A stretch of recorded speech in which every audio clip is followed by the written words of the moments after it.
How fast can you run Quake? More about this and other stories on This Week in Retro. High-resolution color graphics. This land of high technology.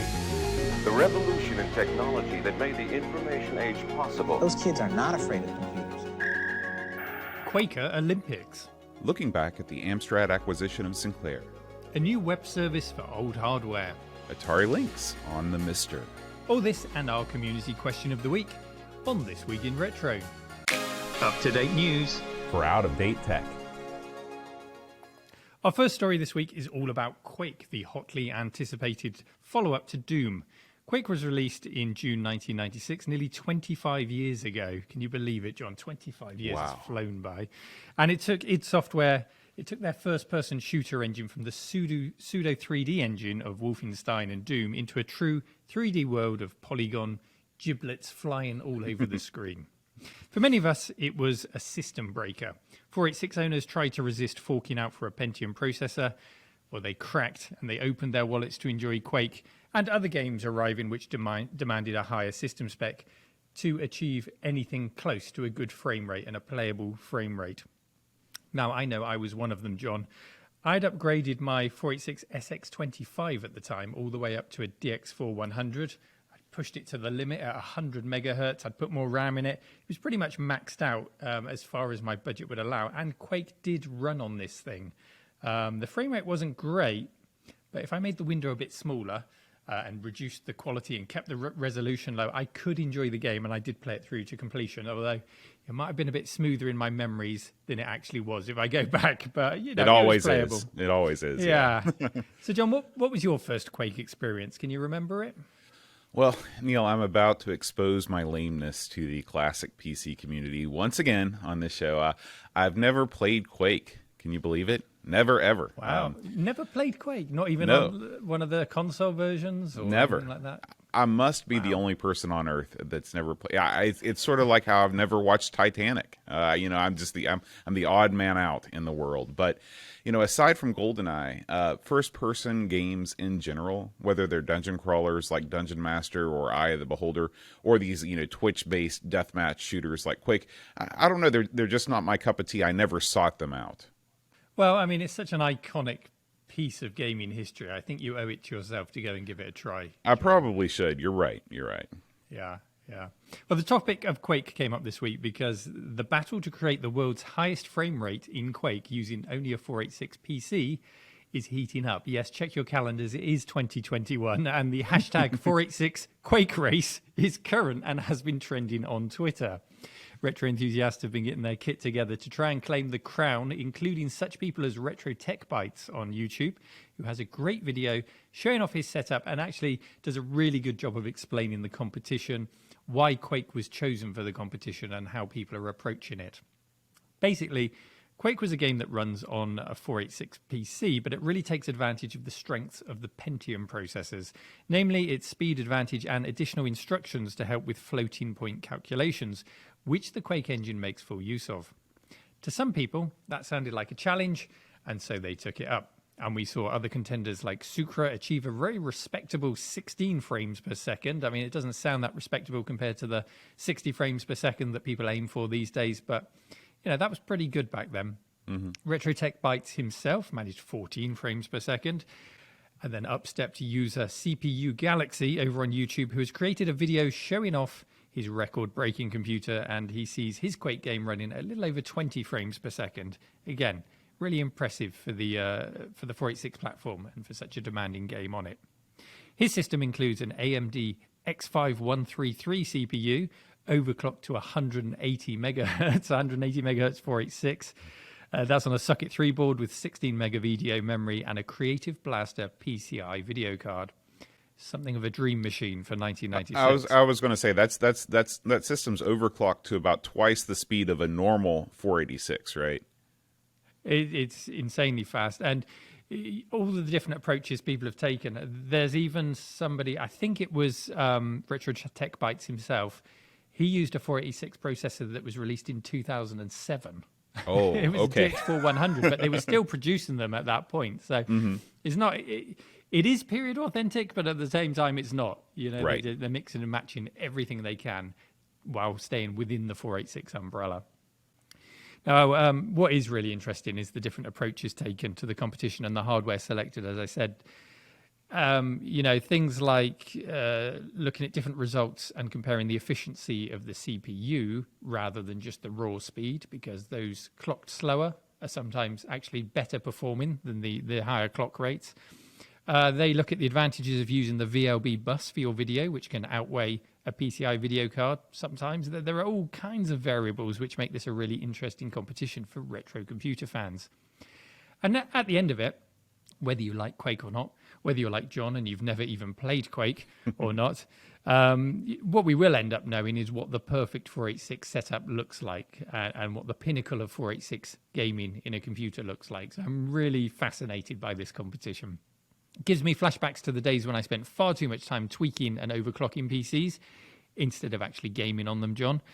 And you were a console gamer in the 90s, so did you look down your nose at us PC owners obsessing over trying to get one more frame per second out of a machine to keep it usable? I didn't really look down my nose at you. I just didn't care. None of the games I was interested in playing were on PCs. It's just as simple as that. I think in the 90s, John, you didn't. I know. You didn't even acknowledge us. It's not that you didn't. You looked down your nose. You just didn't acknowledge us. It's even worse. Yeah, I think in the 90s there was a lot more geographic stratification of genres than now. And it all comes back to, I guess, which continent you preferred your games to come from. European and to some extent American studios were by and large doing their best work on the PC, with some notable exceptions like Rare and EA, while Japanese studios were almost entirely console-centric. And as a lover of Japanese-style role-playing games, action platformers, and just kind of wacky experiences in general, I just didn't see a reason to turn on my computer other than to chat with my buddies on IRC. But I do think that there were a class of people, in fact, this class of people continues to this day, that get just as much of a thrill out of a 5% frame boost by tweaking settings as they do actually playing the games themselves. And there's nothing wrong with that. You can enjoy that little meta game of, maximizing your performance. What is unfortunate is when you have that group of people that can't enjoy the games unless they reach a specific technical threshold. Unless the game is running at 60 or 90 or 120 frames per second, they're like, oh, this is garbage, I can't play it. And that's unfortunate. Yeah, that is the problem. That's when it becomes an obsession, and you really can go down that rabbit hole. I've done it myself. It's detrimental to your ability to enjoy games if you're not careful. I was always looking for that stutter on the screen or a bit of screen tear or anything like that needed improving on. I'd even take the side off of my PC so it could be better cooled when I overclocked it, and to stop artifacts appearing on the screen and just pushing it to find that balance between, can I get one more frame per second without it blue screening and crashing this time? It becomes an obsession, and you're right. It ruins your ability to play games if you have an addictive nature and you can get hooked on it like that. You've got to really find a balance. But anyway, going back to our story, if you'd like to find out more about the 486 Quake Race, do check out the notes in the show notes, and also look up the hashtag 486 Quake Race on Twitter and on YouTube to see lots of videos on the subject. Neil, one of the most high-profile acquisitions of the 8-bit micro wars took place 35 years ago this week. Show subreddit user Dave Velociraptor shared this tweet with us from Alan Sugar, who, by the way, goes by the name Lord Sugar on Twitter, which to my U.S. sensibility sounds unbelievably pompous, though I guess it's technically true. Anyway, he tweeted about this important anniversary by sharing a picture of him and Mr. Clive at the press conference announcing the takeover. So Sinclair, who was struggling financially because of the high development costs and poor sales of the ill-fated C5 electric tricycle, among other things, needed some cash, and so he sold the worldwide rights to sell and manufacture all existing and future Sinclair computers, as well as all of the intellectual property rights of the company to Amstrad. Now, Neil, I know that Amstrad was your first love as a child, but in 1986, I'm guessing you weren't aware that Amstrad was essentially playing both sides of the pitch, producing both the CPC and the Speccy, right? So Lord Sugar, just going back to his name, he is a lord as he has a place in the House of Lords in our political system. But on that subject, I did once know a guy who bought one of those £5 plots of land. You know, you can buy a gimmicky little plot of land that you hang up on your wall. You get a certificate, you hang up on the wall, and you go, look at me, I'm a landowner. But this guy actually made himself a lord of his 30-centimetre plot of land and made people address him as lord, not even in a jokey way. He used it in his day-to-day life. It was on his letters, on his correspondence. Oh, my gosh. You know, people called him it at work.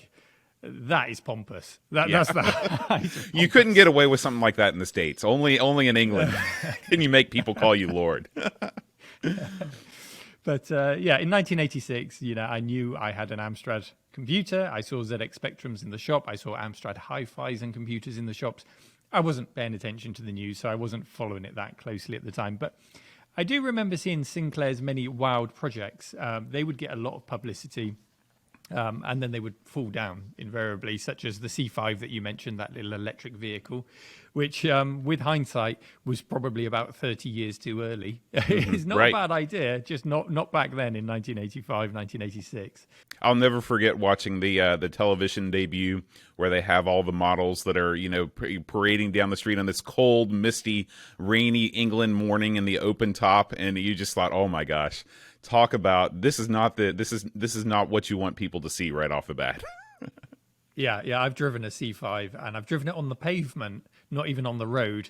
And just being on the pavement, the sidewalk, John, just being on the sidewalk, having a bus go past you on the road is scary when you're exposed in that C5. So I can only imagine what it would be like on the road itself to be have a double-decker bus brush past you is not good. So, there was a lot of television coverage. I was aware of these businessmen and their projects, but I wasn't following this acquisition that closely. I was a bit too young for that.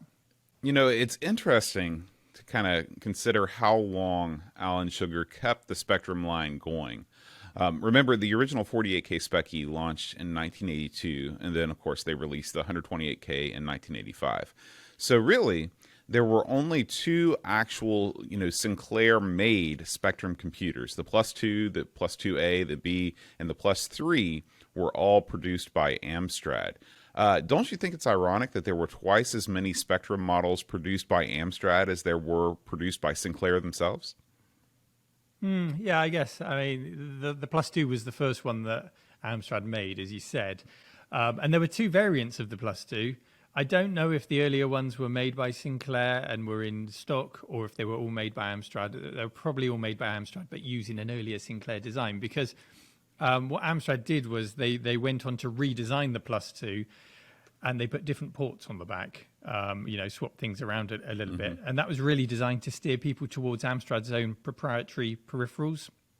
They did this on both the Spectrum and the CPC range. So, for example, they steered Amstrad and then later Spectrum owners towards the 3-inch floppy instead of the more common 5.25 or 3.5-inch floppy, because he could profit on that more unusual medium rather than letting users buy the more common one, and all companies sell it. So he was very much of that mindset. So if you look at a Plus 2, there's a grey one and then there's a black one. They're both sold as a Spectrum Plus 2, but they've got different ports. It's a little bit unusual. But Sinclair weren't all about the Spectrum, you have to remember. They also did the Z80. They did the Z81 before that. The pocket televisions, the calculators, these were all successful products for them. And before the takeover in 1984, there was also the Sinclair QL, and that was a huge flop. It really was the nail in the coffin for Sinclair's computer division. If that had been a success, then maybe the money would have flooded in and Sinclair computers could have continued down that line, but sadly it wasn't. So when you put it like that, it is kind of ironic that more Amstrad models of the Spectrum existed than Sinclair, yes. But, that shouldn't belittle Sinclair's achievement. No, not at all. Not at all. The whole thing seems almost forgotten. I mean, you don't see any mention of Amstrad, on the Spectrum Next. When people think of that classic BIOS screen, they always think about the one with, Sinclair Research Limited, the text on it, rather than the Amstrad. Do you think it's just a case of selective memory, some continued animosity towards Amstrad for, taking their beloved computers away from their inventor, or what is it something else? I don't think there's much malice in it, to be honest. I mean, despite Amstrad making Spectrums, they were all catering to that original machine specification. So yes, the later models got more RAM, they got the AY sound chip, they even got a disk drive, but they all catered to the widest user base to make a profit. So software developers nearly always aimed to cater to the 48K spec ZX Spectrum. Right. So the original, there was a 16K, but that was quickly surpassed by the 48K as the standard. And any new models aim to be backwards compatible with that. So while it had Amstrad on the tin, I think the soul of the computer, I think the soul was always Sinclair, and it always will be, even in the next. Yeah, I agree. Now, Neil, this is where I yield to your expertise. In the long run, what do you think of this deal? Was it right for Lord Sugar to buy Sinclair? Was it right for Sir Clive to sell? I don't think Sir Clive had a choice, really, in being in the position that he was. I think his mind was also clearly elsewhere, with money being pumped into the C5 for a 1985 release. So I think if that computer division hadn't gone elsewhere, it would have just ended there and then with the 128K model. Another question might be, would anyone else have done better with the brand than Amstrad? The Speccy had to be low cost. That's the one thing that made up for its shortcomings. It was super cheap, and that aligned well, I think, with Amstrad's ethos of giving people cheap product with just enough bells and whistles on it to make them think it was a bit more upmarket than it actually was, even if all that meant was a splash of paint on the case. Or in the case of Amstrad Hi-Fis, they would put grooves in the plastic to make it look like the Hi-Fi was a stack system, even though it was one lump of molded plastic. Yeah, and genius maneuver on the part of Amstrad. Yeah. Yeah, I think so. There's nothing wrong with that. It's good marketing. So, right. In respect to that, Sinclair, Amstrad, it was a good fit. Amstrad also developed a lot of other systems, from the PCW word processor. They had the CPC range. They made IBM PC compatibles, including that odd Amstrad Mega PC, which is the Sega Mega Drive and IBM PC hybrid.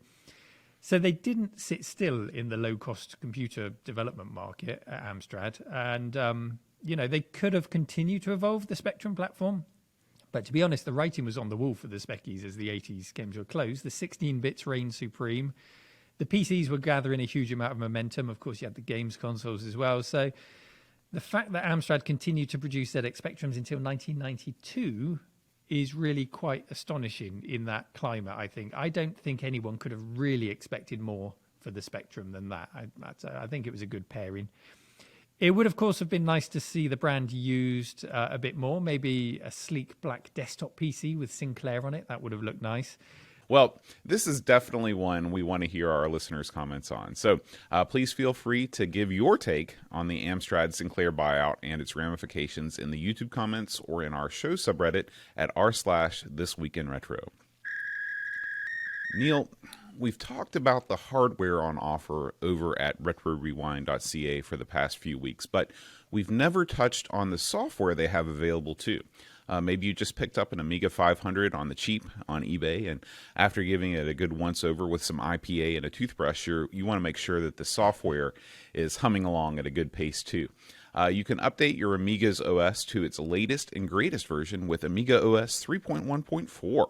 Aside from fixing the numerous bugs present in Commodore's last official release, it adds support for all kinds of things, including larger hard drives, improved printer drivers, and a new modernized workbench. Yeah, larger hard drive support is the big one for me. It is just a really quick and easy upgrade.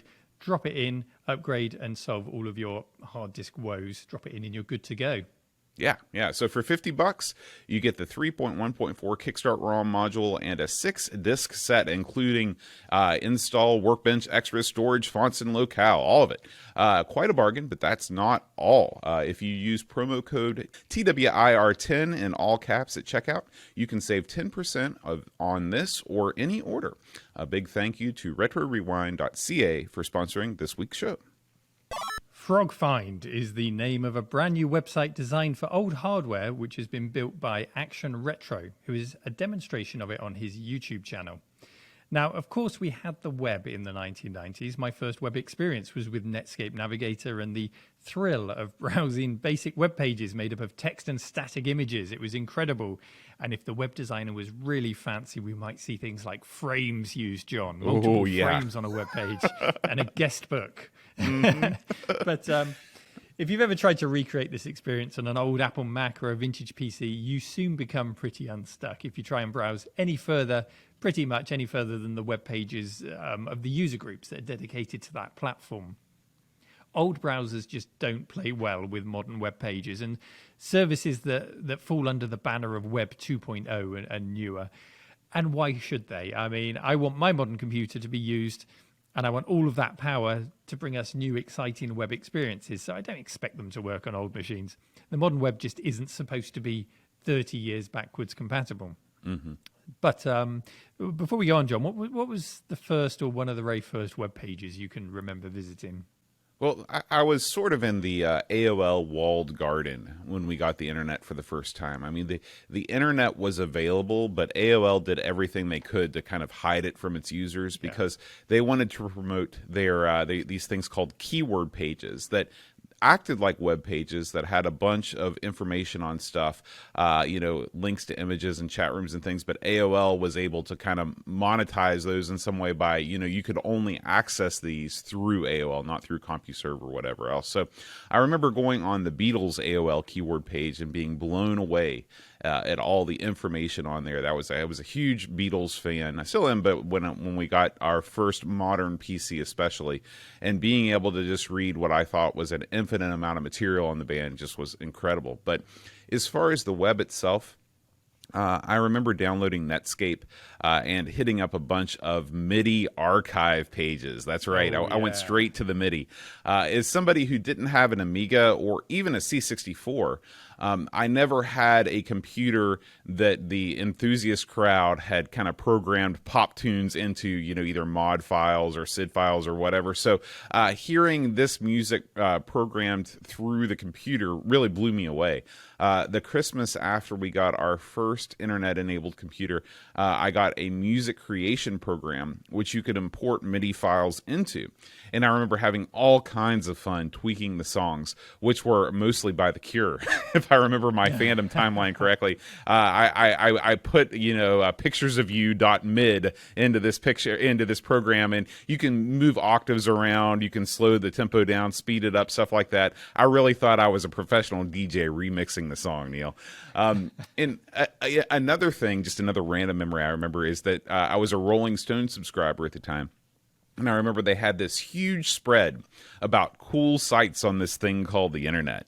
And it's incredible to think that in 1996, you could still realistically encapsulate a pretty large portion of the web in a 4-page magazine spread, where you could really say, this is sort of what we got going on right now. So how about you, Neil?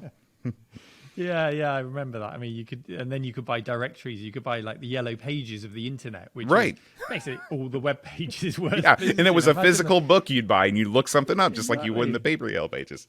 Crazy. Imagine how big that would be now. Although the majority of it would probably be Reddit subreddits and Facebook groups. That's true. But yeah, on the topic of AOL, hard to fathom how many of those AOL CDs must have ended up in landfill. Oh yeah, because you used to get them through the door all day, every day, didn't you? And there were all kinds of pictures of people building birdhouses or living room furniture or whatever out of these CDs. The amount of plastic that went into those just is sort of staggering. Yeah, I tried to avoid AOL. I think my first internet provider was Demon.net. But I did try AOL. Of course, I tried one of those CDs to see what it was all about. Did you have the same male voice in America? Did you have Joanna Lumley going, "You've got mail"? No, we had a gentleman, and he said, "You've got mail," which I believe there's a Tom Hanks movie called "You've Got Mail" that's all about the early email scene, but I can't recall. I assume because literally this guy, people had AOL for years past when AOL should have really been shown to the door. In fact, my father still has his main email address is still an AOL email address, so people held on to it for a long time. But I would like to know what happened to the guy, the original "You've Got Mail" guy, because his voice was heard throughout the country for years and years. Oh, it's such a long time now. I'm wondering if we had the guy for the mail, and maybe it was Joanna Lumley when you logged on, that just saying sort of welcome or whatever it was she said. I only used it as a trial, and I just remember those bits. So maybe the listeners can correct me. And if that's true, it'd be interesting to know what the regional differences were for AOL, what the different voices that people might have heard. I'm surprised that they even kept the AOL branding overseas and didn't just change it to, suit whatever country they were in. Yeah. But anyway, my first experiences, I remember using Lycos to search for things. And I remember there was also a site called Cool Site of the Day, which would just give you a list of websites that were cool to explore. So, that was a good place to go. But I remember in those early days, I didn't ever really browse the internet with a destination in mind. I wasn't going online to find out a specific thing. It was more like a journey of discovery where you'd go from hyperlink to hyperlink as they were designed for, just taking in the sites and seeing what other people were doing around the world. It was a very uncommercial place to be in. I enjoyed it. Yeah, I mean, remember web rings, Neil? Yep. Those were the best. You'd find one site about a band or a topic, and then at the bottom it would say, this site is a member of the whatever, classic gaming web ring. And then you'd click on the arrow, and it would just take you to another site with the same concept. And the web ring was all organized by people, all the site owners themselves. There was no such thing as the central hub like Reddit or, Facebook or whatever. Everybody was running their own sites. And of course, you still had sites like GeoCities and stuff where they were sort of under the same umbrella, but every site was completely different. There was no, graphic art style that brought them all together. And that's what made the early web really great. Yeah, it made for quite a wild and wacky variety of web pages, doesn't it, and designs. Anyway, frogfind.com that we're talking about in this news story, it doesn't try to give you a new browser to handle all of the modern aspects of the web because, of course, even if that existed, you wouldn't have the memory or the CPU power to handle that. Instead, what FrogFind does is it strips out all of the modern extras from a website for you. So you lose the trackers, you lose the ads, you lose the videos that pop up and try to. You've won me over already, Neil. I want to use this all the time, no matter what. It's great. It compresses any images that pop up on the screen to make them viewable. It makes everything much smaller, and it makes it work on old computers, of course, and whatever old browser you want to use. So you just load up your old browser and you go to frogfind.com and you go from there. And I visited the BBC website to check out the news via FrogFind, and I did it on my modern computer. You don't have to use an old computer, so just jump on your browser now. While we're still playing, don't close us off, and visit frogfind.com. And what it gave me on the BBC News site was just text broken down into stories, just neatly laid out, no images. I could click on the top story, and at the top of that story it said view page images 1, so I could choose to look at the image associated with that story rather than it automatically loading, which is great for an old computer. The image was compressed, it was nice and small when I did click on it, and it was very much like the old days of the web, John.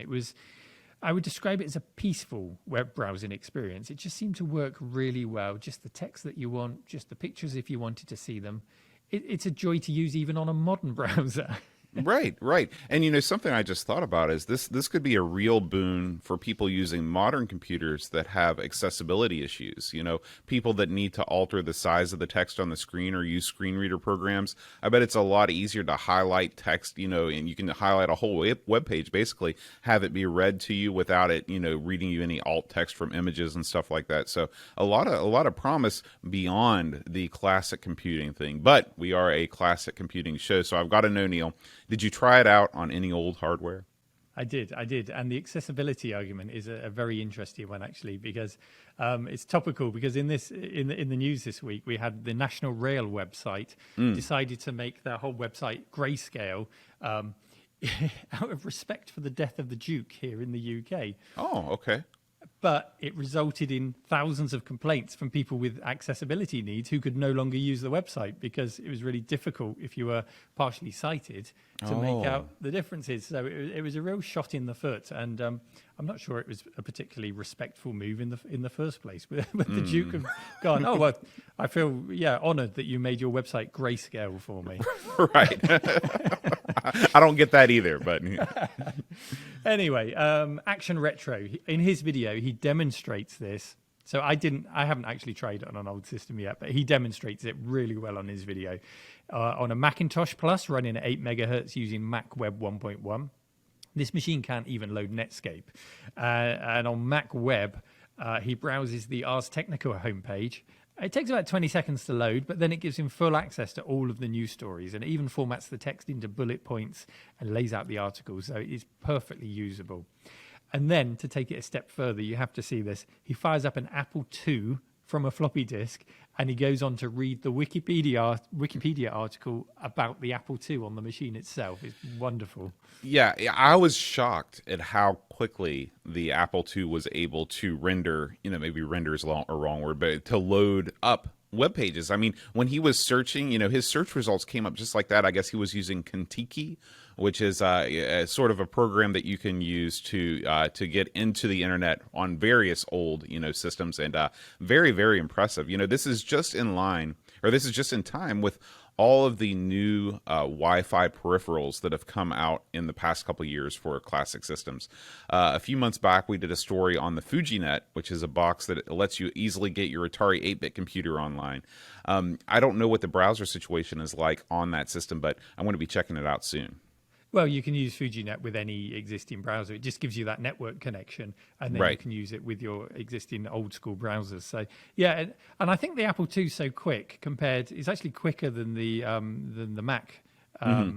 Because it's just loading one page of text at a time, whereas the Mac was trying to load in all of the text from that web page. That makes sense. Yeah, but with the Apple II, loads one screen, you press a button, it loads the next screen of text. So it was even quicker on an Apple II, which is just bizarre. Maybe anyway, that can be your next video. Is the Apple II the fastest Mac? Well, it's amazing that FrogFind or a similar service hasn't been created before. To be honest, we've been crying out for something like this. I'm so glad that it exists, and huge props to Action Retro for making this service for us. And FrogFind will be the first website that I hit now every single time I fire up an online retro computer. Neil, we all love our Amigas. Whether it's the A500 Batman pack that you got for Christmas or the A1000 you painstakingly restored, like the one right behind me right now. But sometimes you want to get a quick Amiga fix and you're not always in a position to drag out your wedge and fiddle with your old 1084. Amiga Forever to the rescue. Fiddle with your old 1084. Yes, that's right, John. Amiga Forever is the fastest, easiest way to emulate our beloved Amiga on the PC. It comes with everything you need, all of the Kickstart ROMs, a variety of pre-built workbench environments, all legal, of course, and a full library of games to play with a single click. That's right. Everything is 100% licensed, from the Kickstarts to each one of the games. So if you acquired your games through somewhat less than official channels back in the day and would like to mend your ways and show some love to the teams that created these works of gaming art, Amiga Forever is the way to do it. If you're looking to get some Amiga action in while you're listening to This Week in Retro, head over to AmigaForever.com, and we thank them for sponsoring this week's episode. Neil, this week, Dave Velociraptor over on the subreddit is 2 for 2 in He's stories. Yeah. He clued us in on an article from AtariGamer.com that the Atari Lynx core for the Mr. FPGA computer has been released. Now, Neil, how big of a deal was the Atari Lynx back in the day in England? It got the hype here. It got the marketing and it got the TV ads. And I went down to the store to see one in action. It was out of my budget, John, but having felt underwhelmed by the Game Boy when that came out, I mean mostly to its limited screen. I loved the idea of some of the games on there, but the screen just killed it for me. I remember being distinctly impressed by the Lynx. Certainly in that very controlled store environment where the screen looked good, I enjoyed it. And the game that I saw running was Blue Lightning. And of course, I love my flight sims. So that really appealed to me. It's not a flight sim, but it had a plane in it. And what impressed me was the scaling effects that were taking place. This little handheld was really doing the kind of things I'd expect to see on a Mega Drive or on a Super Nintendo on that little screen. So that made for a very good first impression for me. How about you? Yeah, I remember hearing about the Lynx when it first came out, and I even have some hazy memories of seeing it in the Kmart and the shops around here. But it was such a hard sell against the Game Boy by the time that it was released in terms of price, the game library, and most crucially, the battery life. Now, the game library was good, don't get me wrong, but the amount of games, just that there was just such a flood of titles coming in on the Game Boy that it was difficult to beat that. But the biggest thing, of course, everybody will acknowledge that the Game Boy, for all of its limitations, being able to run for 10 or 12 hours on one set of batteries was the big system seller. Yeah, that was the killer. I did manage to borrow a Lynx off of a wealthy friend at the time for a while. And I don't remember ever playing it without being tethered to the wall socket for power. So that just sums it up, really, I think. Yeah. Now, I have played with a Lynx a few times since then, and it was a very nice system.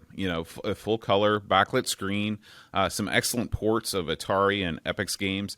If it could have just come out a year or two earlier, it would have definitely made some more waves. But that's kind of the story of everything Atari post 2600, or definitely post 5200. Neil, has there ever been a company with more promise that was just more constantly behind the times than Atari?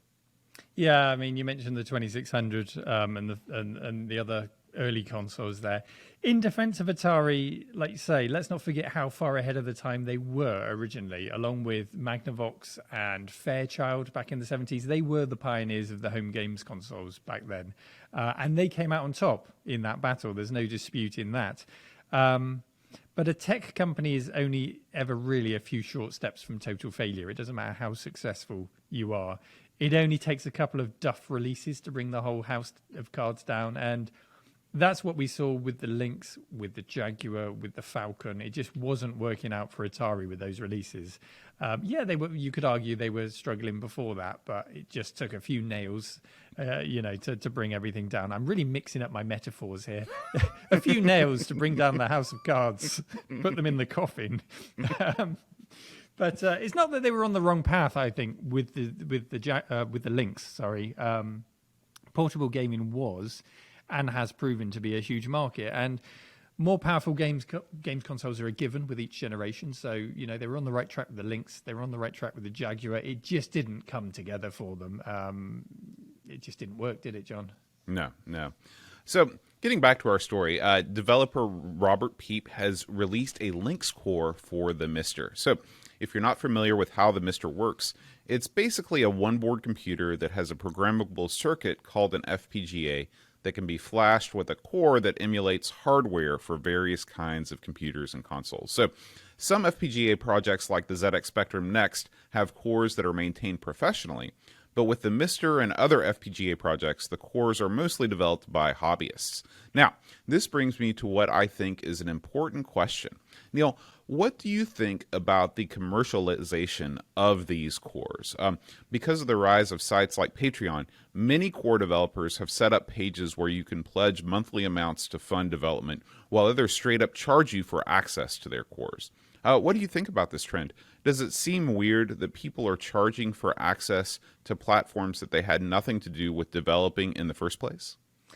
I'm not adverse to it, John, because if you have a patronage behind you, which is entirely optional, nobody's forcing you to give your support, then what comes with that is a weight of responsibility on your head, and that I find gives results. So if you think of all the emulators and the remakes of old game engines that you've got excited about in the past, and if you think about developers that have lost interest in those systems that they started writing, and the homepage for the project would just languish. You go back for an update and you'll see that this exciting remake hasn't been updated for 3 years and it just seems to have been forgotten about. It's the most frustrating thing in the world. So I think this gives people who are invested in the platform, it gives them a place to pledge their interest in the first place so that the developer knows what the demand is. It gives a really clear indication of demand, in fact. It rewards the developer for getting it over the finish line. And I think the fact that they didn't develop for that platform in the first place is it's irrelevant, because it's their precious time and it's their experience that you're rewarding for getting it over the finish line. It's not really linked to the fact that they didn't develop the platform in the first place. It's a show of support and a show that there's a demand for that platform to be continued when who else is going to do it? The original company isn't around. Atari's not going to say, oh yeah, we're going to write an FPGA core and let everyone have it. Not when they're in the business of cryptocurrency and gambling and making money as any way they can. I'd much rather crowdfund it through Patreon. I agree with you. Yeah, I don't have a problem with it either. A lot of work goes into developing these cores, and even though the developer of, say, the Lynx core, even though he wasn't on the original development team, like you said, they're bringing that core to a new audience through a new platform, and that requires a tremendous amount of work. I have no problem supporting these projects. One that immediately comes to mind is the Tandy Color Computer 3 core from a guy named Roger Taylor. It significantly improves on the other Coco core that's available, and in my mind, it was well worth the $5 price tag. Neil, have you seen any cores out there on Patreon that you think are worth supporting? Well, aside from Robert, who's doing this great job with the Lynx, there are so many people out there doing a great job. I'd probably pick out a guy who goes by the name of Jotego. They published the Capcom CPS core, Ghosts and Goblins, and a whole lot more like that. And it's always those arcade boards that draw me back into FPGA and also to emulation, in fact. It's the experience of playing a system that there's no way I could have owned back in the time. I'm very unlikely to be able to own now because it's very expensive to get a hold of some of these classic arcades. And to be able to play that bona fide version of the game, not a port on a home micro, but the arcade, that's what Jotego's putting out there, and that's what excites me. I've always loved that pure, real arcade experience, and doing it through FPGA is just brilliant. It's just peak for me. Yeah, absolutely. Jotego does great stuff. And, of course, congratulations to Robert Peep on the release of the Lynx core. And if you'd like to support him, check out his Patreon page, which we've linked to in the show notes. Now, John, we come on to the community question of the week. I'm going to have to ask for your help on reading these ones out because I had a bit of an accident yesterday. I knocked my laptop onto the table, hence why I'm performing this show using the bullet points on the paper here, hidden by the laptop in front of me for those watching the video. So I can't actually get onto Reddit to read the answers today. So if you've got that up, the community question of the week from last week was, what do you think is the most valuable British video game? We were talking about the $600,000 sale of Yes. Super Mario last week. So we were trying to figure out what is the most valuable British video game. So John, what did our subreddit users have to say? All right. Well, we got lots of responses here. The most upvoted answer was a mint condition sealed first edition of Elite by Acorn Soft. What do you think, Neil? Yeah, I mean, it's a classic. It will always be a classic in the history of video games, microcomputer video games. It was a game that just blew us all away with the sheer size of it, using that special set of mathematics and seeding an entire universe in a tiny amount of space. And whether that converts to value, I don't know. Does anyone say how much that goes for? No, in fact, nobody that responded to this question actually put dollar figures up. So my guess is that they were just thinking in their minds, if they could choose any game and try and flip it on eBay or put it up for auction, that's what they'd use. Well, it deserves to be valuable. I agree. Mm-hmm. Tricky VFR 800. Oh, I'm sorry. And if I didn't say before, Bombjack submitted that first one. Tricky VFR 800 says a complete and playable Minor Willie meets the Taxman. Now, I am not familiar with this game, Neil. What's the deal with this? This is a fabled game that never came out. So Matthew Smith, who wrote Jet Set Willie, very famously burnt out in a big way and just vanished from the video game scene.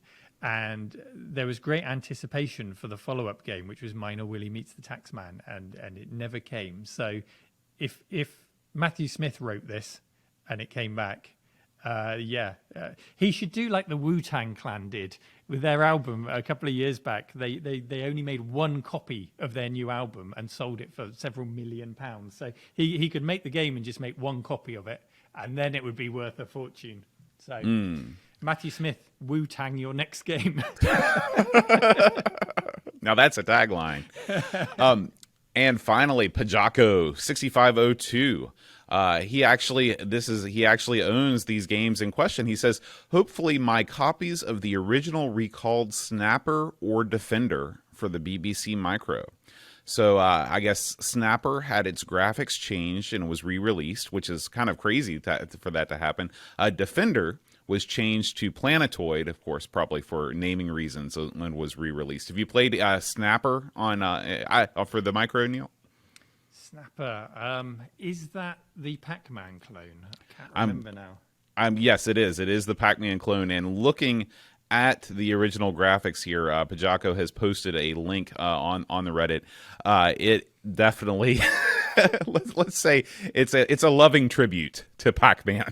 It's very accurate. I've heard stories with the Acorns, because it was 6502 based, the BBC. I've heard stories of arcade boards being reverse engineered to get the game logic out of them rather than writing the game.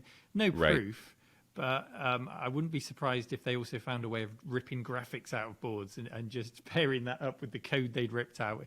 Very naughty, but they obviously got caught out on that occasion and had to change things. Yeah.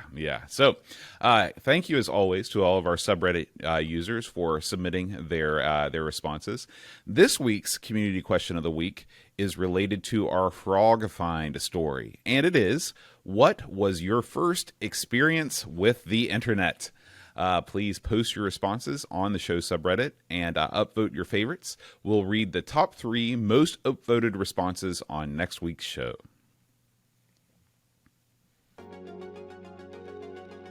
This Week in Retro was presented by Neil from RMC and John Shawler.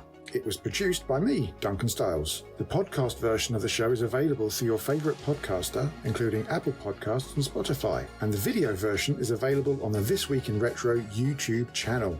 Join our community subreddit at r/thisweekinretro to suggest and vote on stories we cover on the show. If you watch This Week in Retro on YouTube, please give us a like and subscribe to help us reach new viewers. If you'd like to support the show, please check out the links to our Patreon and Coffee pages in the show notes or in the YouTube description. Thanks for listening, and we'll see you next week for more up-to-date news for out-of-date tech.